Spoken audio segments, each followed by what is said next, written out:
Everyone, welcome you all on my YouTube channel Mastery Over English with Garima. Guys, आज मैं आपके लिए English writing का बहुत ही इम्पोर्टेंट टॉपिक लेकर आई हूँ जिसका नाम है नोटिस राइटिंग। ये जो टॉपिक है ये बेसिकली शॉर्ट कंपोजिशन का पार्ट होता है। अगर हम राइटिंग सेक्शन की बात करें तो बेसिकली ये 2 पार्ट्स में डिवाइडेड है।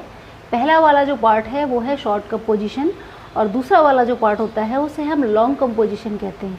तो शॉर्ट कंपोजिशन का सबसे इम्पॉर्टेंट टॉपिक जो है वो है नोटिस राइटिंग और आज मैं इसको आपको एक्सप्लेन करने जा रही हूँ। सबसे पहले तो ये जान लेते हैं कि नोटिस होता क्या है। अगर हम इसे डेफिनेशन के पार्ट पे देखें तो it's a kind of short piece of information. It can be written और प्रिंटेड। ठीक है, इसका पर्पस क्या होता है? इसका पर्पस होता है लार्ज नंबर ऑफ़ पीपल तक इसको लेके जाना और वो भी लिमिटेड पीरियड ऑफ टाइम। चलिए, मैंने अपने कुछ डिस्प्ले बोर्ड पर यहाँ पर कुछ पॉइंट्स लिख रखे हैं जिनको देख के आप इसको आसानी से समझ सकते हैं। देखिए गाइस, सबसे पहले तो मैं एक बार आपको फिर से रिवाइज़ करा दूँ कि नोटिस की डेफिनेशन क्या होती है। तो इट इज़ अ रिटन और प्रिंटेड न्यूज़ अनाउंसमेंट और इन्फॉर्मेशन। ये रिटन भी होती है और या फिर ये प्रिंटेड फॉर्म में भी होती है। एक तरीके का न्यूज़ है, एक तरीके का अनाउंसमेंट है, लोगों तक पहुंचाने का एक सूचना है जो किसी भी माध्यम तक लोगों तक पहुंचाई जाती है। दूसरी चीज़ है इसका पर्पस क्या है, इसका ऑब्जेक्टिव क्या है, इसका रीज़न क्या है, इसको हम क्यों मतलब इसका पब्लिश क्यों किया जाता है, इसका रीज़न क्या है। तो इसका सबसे बड़ा कारण ये है कि एक बहुत बड़ी संख्या तक लोगों में इसको पहुंचाना या किसी भी इंफॉर्मेशन को या किसी भी मैसेज को कन्वे करना एक पर्टिकुलर मीडियम के थ्रू, वो इसका पर्पस है। थर्ड थिंग यहाँ पर लिखी हुई है डिस्प्ले। इसका डिस्प्ले कहाँ कहाँ पर होता है? तो इसका डिस्प्ले बेसिकली हम देखते हैं कि ये स्कूल कॉलेज नोटिस बोर्ड पर होता है इसका। ठीक है, न्यूज़पेपर्स या मैगजीन्स पे भी हम डिफरेंट टाइप्स ऑफ नोटिसेस देखते हैं। और थर्ड टाइप अगर हम देखें तो ये पब्लिक नोटिस बोर्ड पर भी आप लोगों ने बहुत सारी सूचनाएं देखी होंगी। तो इस तरीके से हम इसको 3 टाइप्स में बेसिकली समझ सकते हैं जहां पर हम इसको डिस्प्ले करते हैं। तो गाइस, आप एक काम कर सकते हैं, आप मेरे इस बोर्ड का स्क्रीनशॉट ले सकते हैं। हम आपको बताते हैं कि नोटिस राइटिंग में कुछ मेन कैरेक्टरिस्टिक्स होती हैं, कुछ मेन क्वालिटीज़ होती हैं जिनको आपको फोकस करके रखना है। सबसे पहली चीज़ क्या है? प्रेजेंटेशन के लिए आपको फॉर्मेट एकदम क्लियर होना चाहिए। सबसे पहली चीज़ है format. Second thing is the content, means to say कि जो कंटेंट आप इसमें लिख रहे हैं, जो भी बातें आप उसके अंदर लिख रहे हैं वो बिल्कुल सही होनी चाहिए। Number third is the expression. Expression का मीनिंग क्या होता है कि जो कंटेंट है वो आपका किस तरीके का होना चाहिए। सबसे पहली बात, शॉर्ट होना चाहिए, सिंपल होना चाहिए, आई कैची होना चाहिए और ग्रामेटिकली करेक्ट होना चाहिए। जब ये सारी चीज़ें उसके अंदर आ जाती हैं तब आपका नोटिस जो होता है वो बिल्कुल करेक्ट होता है। ओके, तो अब हमारा सबसे पहली जो कैरेक्टरिस्टिक है वो है यहाँ पे फॉर्मेट। तो फॉर्मेट मैं आपको यहाँ पर ड्रॉ करके दिखा देती हूँ कि इसका फॉर्मेट बनता कैसे।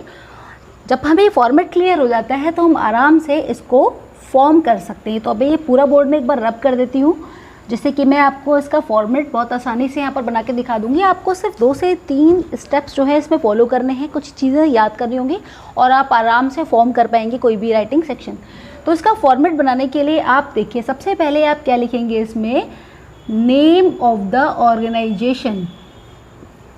Okay, name of the organisation. Okay, हम जिस भी संस्था की तरफ से वो नोटिस इशू हो रहा है तो सबसे पहले हम उसको लिखेंगे।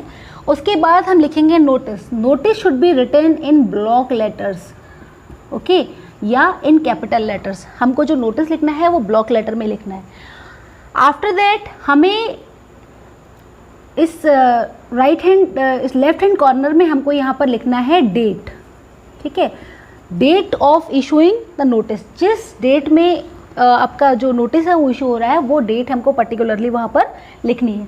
After that come to the next line. अगली लाइन में जब हम आगे आएंगे तो हमको यहाँ पर देना पड़ेगा इसका टाइटल। ठीक है, या हम कह सकते हैं कि पर्टिकुलर जो नोटिस है उसका टॉपिक क्या है या उसका सब्जेक्ट क्या है, आप कुछ भी कह सकते हैं यहाँ पे। तो वो जो टाइटल है या जो सब्जेक्ट है बहुत आई कैची और ऑथेंटिक होना चाहिए। After that what you are going to write वो है आपका क्वालिटी कंटेंट। कंटेंट जो आप यहाँ पर ऐड करेंगे, जो आप यहाँ पर लिखने के लिए जो भी वर्ड्स या जो भी लाइंस आप यहाँ पर यूज़ करेंगे वो बहुत कम होनी चाहिए। सबसे पहली बात तो हमको वर्ड लिमिट के अकॉर्डिंग काम करना है, हमको मोर देन 50 वर्ड्स से अबव जाना ही नहीं है। अगर हम 50 वर्ड्स से 2 या 3 वर्ड्स एक्स्ट्रा लिखते हैं तो हमारी माइनस मार्किंग स्टार्ट हो जाती है according to the CBSE board, क्योंकि ये बोर्ड का रूल है कि हमको जो है एक्सीड नहीं करना होता वर्ड लिमिट को, हमको वर्ड लिमिट के अंदर ही काम करना होता है। हाँ, 1-2 वर्ड्स ज़्यादा हो सकते हैं पर उससे ज़्यादा नहीं होने चाहिए। ऑलराइट, तो कंटेंट आपका बिल्कुल टू द पॉइंट होना चाहिए, क्वालिटी कंटेंट होना चाहिए, मीनिंगफुल होना चाहिए। ऑलराइट, कंटेंट आपका कंप्लीट करने के बाद में आप यहाँ पर लिखेंगे सब्सक्रिप्शन। ओके, देखिए इसको हम बोलते हैं सब्सक्रिप्शन। सब्सक्रिप्शन मतलब क्या होता है कि name of the authorised person, जो भी पर्सन इस नोटिस को मतलब इशू कर रहा है उस पर्टिकुलर पर्सन का नाम यहाँ पे आएगा, उस पर्टिकुलर पर्सन की यहाँ पर डेजिग्नेशन या फिर उस जगह पर इसकी पोस्ट आएगी। जो भी पर्सन इसको इशू कर रहे हैं नोटिस, उनका नाम और उनका डेजिग्नेशन जो है इस तरीके से ब्रैकेट में आएगा।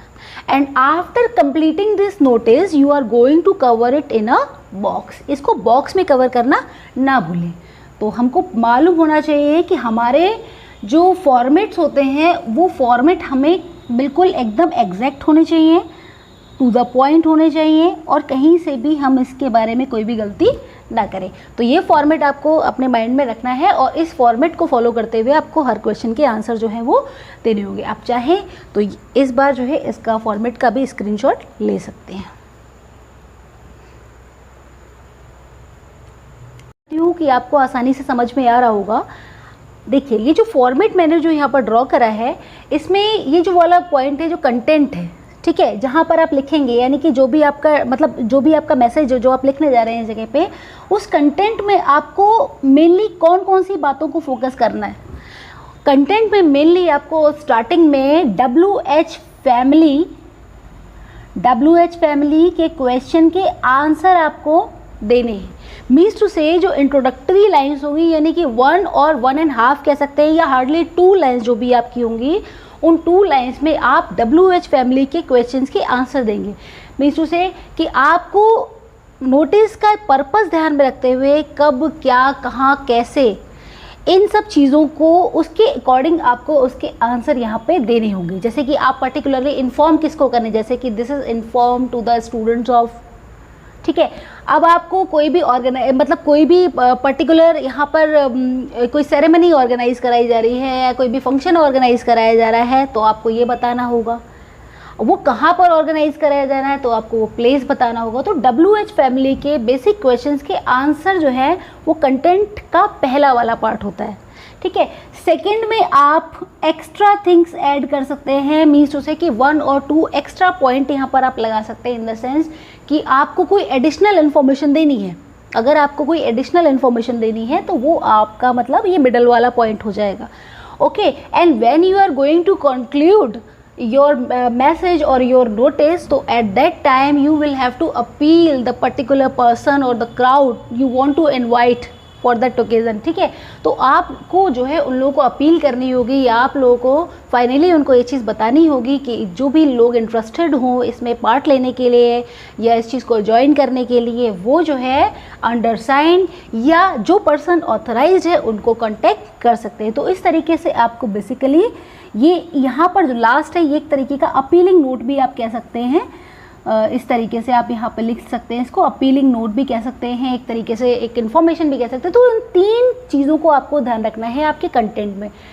कंटेंट आपका बहुत ज़्यादा लेंदी नहीं होना चाहिए, short, simple, concise and meaningful होना चाहिए, ठीक है। टू द पॉइंट्स होनी चाहिए सारी बातें और बहुत ज़्यादा लेंदी आपको लेके नहीं जाना। इसको इतना कम्बरसम नहीं बनाना है कि सामने वाला पढ़ना ही नहीं चाहे। और आपका जो नोटिस का जो टाइटल होता है, ठीक है, जो टाइटल हो जिस सब्जेक्ट की बात मैं कर रही हूँ वो टाइटल इतना ज़्यादा आई कैची ऑथेंटिक होना चाहिए, इतना सिंपल होना चाहिए, मतलब जिसको पढ़ने के बाद मन करे कि हाँ भाई लो नोटिस देख लेते हैं कि इस नोटिस में उन्होंने बताया क्या है।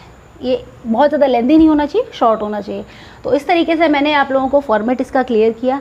अब जो है बेसिकली मैं आपको जो है एक एग्जाम्पल के फॉर्म में भी इसको समझाने की कोशिश करती हूँ और वो भी आप जो है नोट डाउन कर लीजिएगा। Let's continue. तो अब मैं आपको बताती हूँ कि नोटिस का एक एग्जाम्पल मैं यहाँ पर लिखूँगी, और जैसे कि हमें किसी स्कूल कॉलेज नोटिस बोर्ड में हमें कोई इन्फॉर्मेशन देनी है स्टूडेंट्स को, तो हम कोई भी नोटिस कैसे ड्राफ्ट करेंगे वो मैं आपको यहाँ पर एक एग्जाम्पल के थ्रू समझाती हूँ। सपोज़ आपको स्टूडेंट्स को फैंसी ड्रेस कंपटीशन के रिगार्डिंग इन्फॉर्मेशन देनी है, तो आप एक नोटिस कैसे ड्राफ्ट करेंगे? First of all you have to keep in mind the format of the particular topic, ठीक है, या टॉपिक आप कह सकते हैं, या शॉर्ट कंपोजिशन की हम यहाँ पे बात कर रहे हैं। जो भी राइटिंग आप करने जा रहे हैं, जो भी राइटिंग का सेक्शन है, उसके आपको फॉर्मेट आपको अच्छे से क्लियर होना चाहिए। फॉर्मेट मैंने समझा दिया, तो फॉर्मेट को आपको अपने माइंड में रखते हुए बनाना। तो सबसे पहले हमें यहाँ पर ध्यान रखना है कि नोटिस राइटिंग को हम ड्राफ्ट कर रहे हैं तो हमें नेम ऑफ द ऑर्गेनाइजेशन लिखना है। तो फॉर एग्जाम्पल मैं यहाँ पर नेम ऑफ द ऑर्गेनाइजेशन लिखती हूँ, जैसे कि Baldev public school. This is just for an example, Baldev public school, Baldev Mathura. Alright, उसके बाद हम लिखेंगे notice. Notice should always be written in block letters, ये आपको ध्यान रखना है। उसके बाद आप इसे अंडरलाइन ज़रूर करें। After that you are going to write the date, आपको उस पर्टिकुलर डे की डेट लिखनी है। चलो हम आज की डेट लिख लेते हैं। तो आज की डेट है 15 जून, 2021। ये आपको लेफ्ट हैंड कॉर्नर में इस जगह पर लिखना है। After that you are going to give a eye catchy title. Title हमारे सामने ही है कि फैंसी ड्रेस कंपटीशन के रिगार्डिंग हमको इन्फॉर्मेशन देनी है, तो हम इसी को अपना टाइटल बना लेते हैं यहाँ पे। तो यहाँ पर हम इसको चाहें तो सारे लेटर्स ब्लॉक कर सकते हैं, इटैलिक्स ले सकते हैं। ये हमारे ऊपर डिपेंड करता है कि हमारी क्रिएटिविटी कितनी अच्छी है और हम कितनी अच्छी तरीके से अपना इंप्रेशन जो है वो फॉर्म कर सकते हैं। तो चलिए हम यहाँ पे लिखते हैं फैंसी ड्रेस कंपटीशन। ऑलराइट, ये हो गया हमारा टाइटल। अब जो मेन चीज़ है वो है हमारा content. Content to the point, content should be of a good value, एक अच्छा वैल्यूएबल हमको यहाँ पे कंटेंट लेना है। स्टार्टिंग करते हैं, अब ये इन्फॉर्मेशन हमको कन्वे करनी है स्टूडेंट्स, तो बेसिकली हमें यहाँ पर स्टार्टिंग किस तरीके से करनी है ध्यान रखिएगा। हम इसको ऐसे लिख सकते हैं, इट इज़ इन्फॉर्म्ड, ओके, या फिर it is hereby informed, या फिर इट इज़ टू इन्फॉर्म। अब देखिए, एक इतने से एक्सप्रेशन को फॉर्म करने के लिए हम बहुत सारे तरीके अप्लाई कर सकते हैं, बहुत सारे तरीके हो सकते हैं। बस ये है कि हमारा सेंटेंस जो होना चाहिए वो ग्रामेटिकली करेक्ट होना चाहिए। तो तीनों तरीके से आप इसे बना सकते हैं, it is hereby informed, it is informed, या इट इज़ टू इन्फॉर्म। अब इन्फॉर्मेशन दी किसको जा रही है? To the students. अब बेसिकली आप इसमें जो है ग्रुप वाइज भी डिवाइड कर सकते हैं कि सपोज आपको 11th-12th के स्टूडेंट्स को इन्फॉर्म करना है। अब ये फैंसी ड्रेस कंपटीशन पूरे स्कूल के लिए है, तो पूरे कम्प्लीटली स्कूल के लिए, सो ये डिपेंड करता है सिचुएशन के अकॉर्डिंग। It is hereby, it is, या फिर it is inform to all the students. अब सपोज हमने सारे स्टूडेंट्स को यहाँ पर ले लिया है इस जगह पे। इट इज़ हेयर बाई या it is inform to all the students that a fancy dress. अब देखिए, फैंसी ड्रेस कंपटीशन को हम चाहें तो दोबारा से हाईलाइट कर सकते हैं क्योंकि मैटर सारा फैंसी ड्रेस कंपटीशन का है। तो दैट, अब हम इसे किसी भी तरीके से लिख सकते हैं, that a fancy dress competition. हम इसको हाईलाइट करने के लिए अंडरलाइन भी यहाँ पर यूज़ कर सकते हैं। मैंने आपको पहले भी बताया कि आप जितना क्रिएटिव होंगे उतना अच्छा होगा। That a fancy dress competition, ठीक है, is going to be organised, ठीक है, is going to be organised. कहाँ पे ऑर्गेनाइज होने जा रहा है? आपके स्कूल कैंपस में, आपके स्कूल के ऑडिटोरियम में, आपके स्कूल के ग्राउंड में। पर्टिकुलर प्लेस स्कूल के अंदर जो भी लोकेशन है वो भी आपको यहाँ पर बतानी पड़ेगी। To be organised in your school ground भी कह सकते हैं, कैंपस भी कह सकते हैं, मैंने आपको बताया, आप जैसा चाहे उसको लिख सकते हैं, ठीक है। तो मेनली आप यहाँ से लेके यहाँ तक इन तीनों लाइंस में क्या चीज़ नोटिस करेंगे, सबसे पहली चीज़ बस यहाँ पर बेसिक इन्फॉर्मेशन जो है वो WH फैमिली के क्वेश्चंस के आंसर्स मैंने यहाँ पर दिए हैं। सबसे पहली बात, it is inform to all the students, ये इन्फॉर्मेशन सारे स्टूडेंट्स के लिए है। तो क्वेश्चन बनता है किसके लिए इन्फॉर्मेशन है, टू हुम। तो WH का पहला क्वेश्चन बन गया टू हुम, ओके। यहाँ से लेके यहाँ तक देखिए ये क्वेश्चन बनता है आपका WH के हिसाब से, WH हुम, किसको इन्फॉर्मेशन दी जाती है।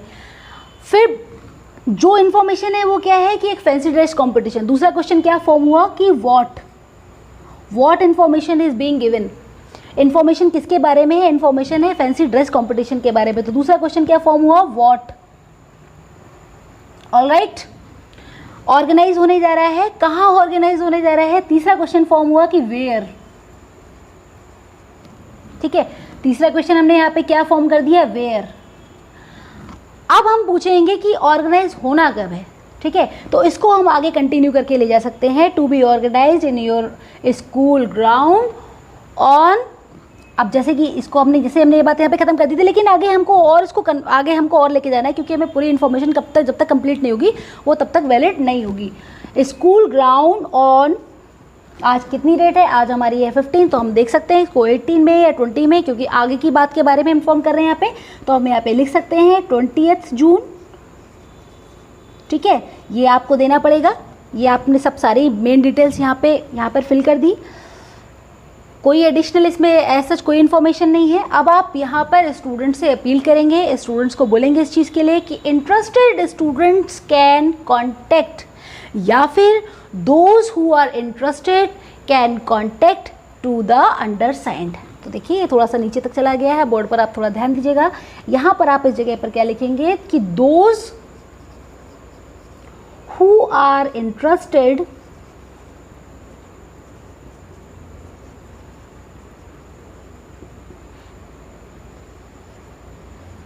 may contact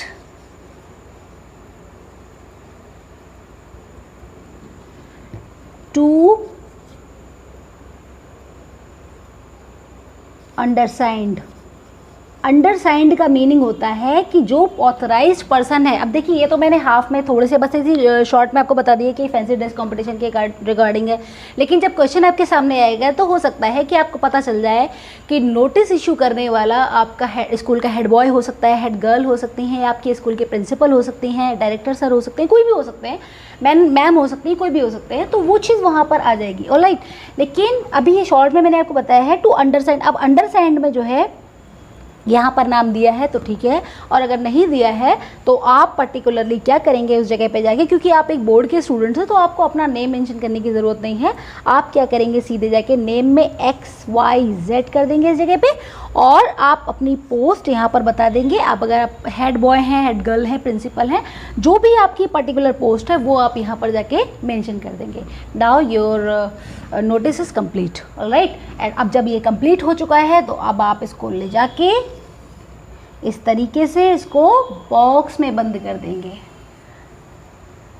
ध्यान रखिएगा, ये समझाने में बोर्ड पे काफ़ी दूर दूर तक फैल गया है, ये मतलब इस तरीके से समझाया इसलिए बोर्ड पे ऐसा हो गया है। लेकिन जब आप इसे कॉपी पे लिखेंगे तो कॉपी पर ये बिल्कुल मिडल ऑफ द पेज होना चाहिए, बिल्कुल ऑथेंटिक, एकदम राइटिंग अच्छी आनी चाहिए उस जगह पर। और उसके बाद उसको कंप्लीट करने के बाद में आप उसे बॉक्स में कवर करना ना भूलें। तो आई होप आपको नोटिस राइटिंग का मेथड समझ में आया होगा गाइस। अगर आपको ये मेरा वीडियो पसंद आया है तो प्लीज़ लाइक करें, कमेंट करें, शेयर करना ना भूलें और मेरे चैनल को सब्सक्राइब करें। Thank you very much for watching.